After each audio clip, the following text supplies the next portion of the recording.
भारत के सर्वोच्च न्यायालय ने बुधवार को संविधान के अनुच्छेद 370 को निरस्त करने को चुनौती देने वाली याचिकाओं की एक श्रृंखला पर सुनवाई शुरू की, जिसमें पूर्व राज्य जम्मू और कश्मीर को विशेष दर्जा दिया गया था। मुख्य न्यायाधीश DY चंद्रचूड़ की अध्यक्षता में 5 न्यायाधीशों की संविधान पीठ मामले पर विचार विमर्श के लिए सोमवार और शुक्रवार को छोड़कर दैनिक सुनवाई करेगी। वरिष्ठ वकील कपिल सिब्बल निरस्तीकरण का विरोध करने वाली याचिकाकर्ताओं की ओर से दलील का नेतृत्व करेंगे। मुख्य न्यायाधीश ने स्पष्ट किया कि मुख्य वकील सभी पहलुओं पर दलीलें पेश करेंगे, जबकि अन्य वकील ओवरलैपिंग दलीलों से बचने में योगदान दे सकते हैं। आज तो शुरुआत है, मुश्किल से आज शायद 2-2.5 घंटे अभी तक मामला चला है और कपिल सिब्बल साहब ने शुरुआत की और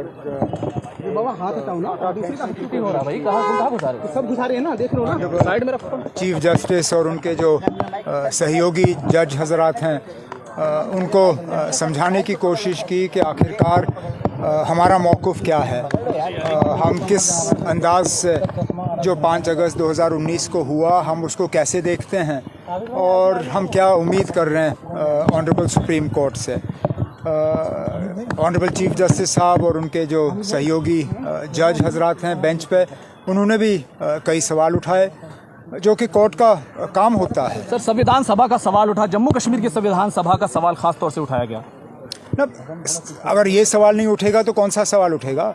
ये जो सारा मामला संविधान को लेके है, ये सारा मामला आइन को लेके है, मुल्क के आइन को लेके, जम्मू कश्मीर के आइन को लेके, और जो इन दोनों आइन के दरमियान रिश्ता है या रिश्ता था, उस चीज़ को लेके तो सारे सवाल उठे, क्योंकि हम कहते हैं कि जो 5 अगस्त 2019 को हुआ वो मुल्क के आइन के ख़िलाफ़ और जम्मू कश्मीर के आइन के ख़िलाफ़ हुआ, और हम उम्मीद करते हैं कि ऑनरेबल सुप्रीम कोर्ट भी इस चीज़ को हमारे नज़रिए से देखेगी, लेकिन उसके लिए हमें और मेहनत करनी होगी। सरकार की तरफ से, कश्मीरी पंडितों की तरफ से खास तौर से दलील दी गई कि सरकार के समर्थन में कहा गया कि दोनों पार्लियामेंट से, दोनों ऐवानों से जो फैसला था उसको पास कराया गया है, जो संविधान में जो कुछ मौजूद था उस समय उसके हिसाब से फैसला लिया गया।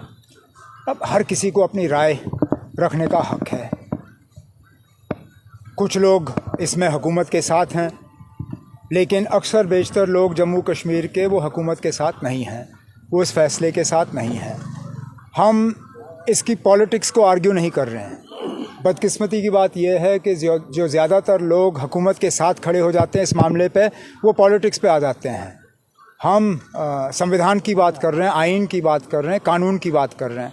हम कह रहे हैं कि वहाँ पे सियासत छोड़िए, पॉलिटिकली इसको आप हर अंदाज से जो है इसको बेचा जा सकता है, लेकिन जहाँ तक संविधान की बात है हम कहते हैं इसमें आइन की खिलाफ वर्जी हुई है, ये आइन के खिलाफ सारा मामला हुआ है। सरकार का हलफनामा भी आया जिसमें कहा गया कि हालात बदल गए, बहुत सारे टूरिस्ट आए, लोगों को उनके हक मिले, तमाम बातें हुई। कौन सा हक मिला ना? कम हो गया। कौन सा हक मिला हमें?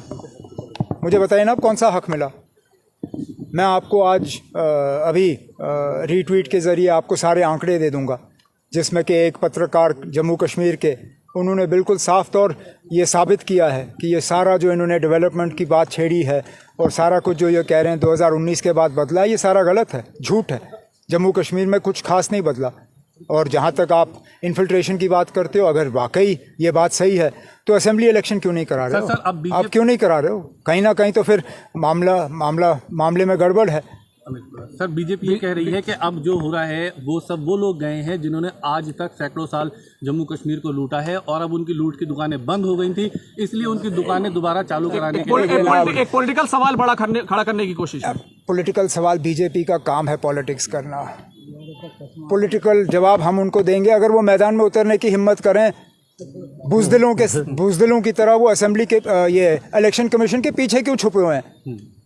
ये बड़ा आसान है बीजेपी वालों को। सुने ना, मुझे बात ख़त्म करने दीजिए। बीजेपी वाले आप लोगों को अपने दफ्तर में बुला के बड़े बड़े बयान देते हैं, हमारे ऊपर बड़े इल्ज़ाम लगाते हैं, बड़े आरोप लगाते हैं, लेकिन लोगों का सामना करने के लिए वो तैयार नहीं है। ये बुज़दिली है ना। आप सामने आइए, मैदान में हमारा मुकाबला करिए, हम देखते हैं कौन कहाँ पे खड़ा है। जम्मू कश्मीर के अवाम को लेकर कितना बड़ा सवाल अब सुप्रीम कोर्ट के सामने है? शायद आज़ादी के बाद से लेके आज तक सबसे बड़ा सवाल। इतना बड़ा सवाल जम्मू कश्मीर को लेके शायद ही सुप्रीम कोर्ट के सामने आज़ादी के बाद आया होगा, और तभी तो मैं यहाँ ज़िंदगी में पहली बार सुप्रीम कोर्ट आया हूँ। इससे पहले भी जम्मू कश्मीर को लेके केस आए हैं, लेकिन मैं कम से कम मैंने अपनी ज़िम्मेदारी नहीं समझी कि मैं उस वक्त सुप्रीम कोर्ट आऊँ।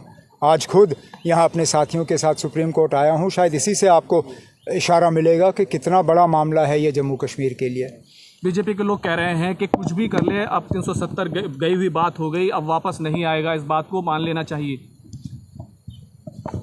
सुप्रीम कोर्ट तक मामला है ना। अब जब हम यहाँ पे ये दावा नहीं कर रहे हैं कि हमें पता है कि सुप्रीम कोर्ट के जज क्या फैसला करेंगे, बीजेपी वाले ये दावा कैसे कर सकते हैं? ये तो इंसल्ट है जुडिशरी का। This is tantamount to almost as good as contempt of court. This should be taken a very serious note of. The Honorable Chief Justice and his brother judges are on the bench listening to this matter. How can the BJP pronounce judgment before the Honorable Supreme Court has pronounced judgment? This is contempt of court. This is highly unacceptable and objectionable from a responsible political party like the BJP that runs this country today. They should give the Supreme Court the chance to hear both sides. Let the Supreme Court give its judgment.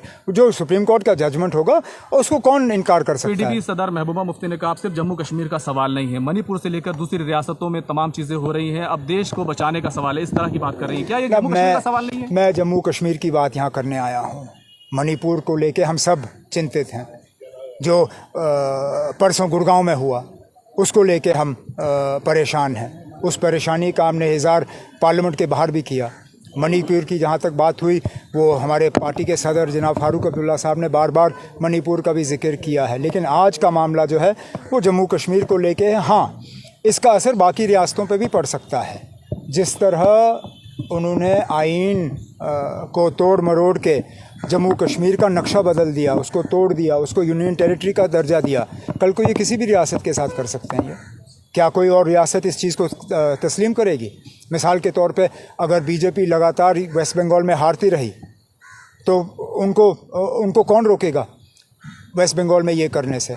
वो अपने आप को दोबारा constituent assembly के इख्तियार दे के waste Bengal को तोड़ के वहाँ यूनियन टेरिटरी बनाएंगे। तभी तो हम कहते हैं ना, ये ठीक है, ये मामला जम्मू कश्मीर का है, हमारे साथ जो हुआ सो हुआ, लेकिन बाकी मुल्क में किसी और रियासत के साथ ये नहीं होना चाहिए।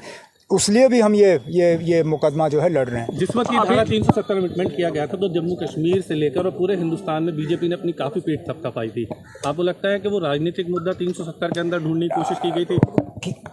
ये उनका पुराना मुद्दा था और मुझे उससे कोई एतराज़ नहीं है। हर पॉलिटिकल पार्टी को अपना हक होता है कि वो लोगों के सामने अपना मौक़िफ़ रखें और उस मौक़िफ़ के बुनियाद पे वो लोगों से वोट हासिल करें। लेकिन जो हुआ जम्मू कश्मीर के साथ हुआ, लेकिन इसमें जम्मू कश्मीर के लोगों की राय नहीं ली गई। यहाँ तक कि जो उस वक्त जम्मू कश्मीर के गवर्नर थे, शायद उनकी भी राय इसमें नहीं ली गई। वो खुद आज कहते हैं, मीडिया के ज़रिए मैंने उनके इंटरव्यू देखे जिसमें उन्होंने कहा कि सुबह उनको फ़ाइल दी गई, कहा गया दस्तखत करो, और उसके बाद 11 बजे वो फ़ाइल पार्लियामेंट में प्रेजेंट हुई। अगर जम्मू कश्मीर के गवर्नर के साथ बातचीत नहीं हुई, जम्मू कश्मीर के लोग तो दूर की बात ना, उनसे तो कोई पूछताछ हुई नहीं। अभी कपिल सिब्बल साहब आपकी तरफ से अपनी दलाइल रख रहे हैं, उसके बाद सरकार की तरफ से भी दलाइल रखे जाएंगे। इस दरमियान में पार्लियामेंट भी चल रही है, आप सरकार से कुछ कहना चाहेंगे? कुछ नहीं ना, इस सरकार से कुछ कहना फजूल है। ये सरकार सुने तब ना। इन्होंने किस इशू पे सुना है? किसी इशू पे ये लोग सुनने के लिए तैयार नहीं है। सुनाते हैं, सुनाते बहुत हैं, सुनते कम हैं। हमें वैसी हुकूमत चाहिए थी जो कम से कम बोलने के साथ साथ सुनने का भी काम करें, लेकिन इन लोगों को सुनने की इतनी आदत है नहीं।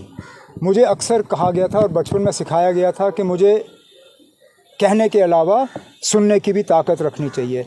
मेरा मशवरा इस हुकूमत को भी यही होगा, जितना वो बोलते हैं अगर उतना ही वो सुनने का काम करें तो मुल्क की हालत बहुत ज़्यादा बेहतर हो जाएगी। बस।